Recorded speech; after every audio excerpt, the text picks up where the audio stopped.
hello आज হৈছে iftar day 11 আৰু মই এতিয়া ইফতাৰ বনাবৰ কাৰণে ৰেডি হৈ আছো তো দেখাই আছো আপোনালোক আজি কি বনাও এফালে চিকেন পোলাও কাৰণে ৰেডি হৈছো আৰু ইয়াতে বহাই দিম চিকেন পোলাও আৰু এফালে খিচৰি কাৰণে সবজিখিনি ধুনিয়াকে ধুই মেলি ৰেডি এফালে বুট ভাজা হ'ব আৰু এফালে পোলাও কাৰণে পিয়াজ ৰেডি কৰি থৈছো কাটি মেলি আৰু এফালে চাউলটো ধুই মেলি ৰেডি সকলো বিলাক ৰেডি কৰি এতিয়া বনাম আৰু পোলাওটো হৈ গল আৰু এতিয়া খিচৰিটো সিটি মাৰিব আৰু অফ কৰিম আৰু এফালে দালি পকৰাৰ কাৰণে মগু দালিখিনি মানে পেষ্ট কৰি ললো আৰু এফালে বুটখিনি ভাজিবলৈ আছে আৰু সময় হৈছে এতিয়া 4টা বাজিব আৰু বেছি টাইম নাই 1 ঘণ্টা 20 মিনিট আছে মোৰ হাতত 30 মিনিটটো বাৰু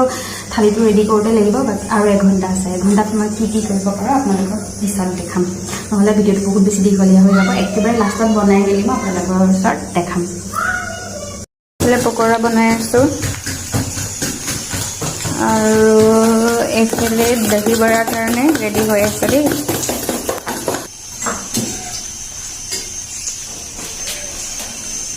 গৰম গৰম তেল আৰু পকৰা কি মজা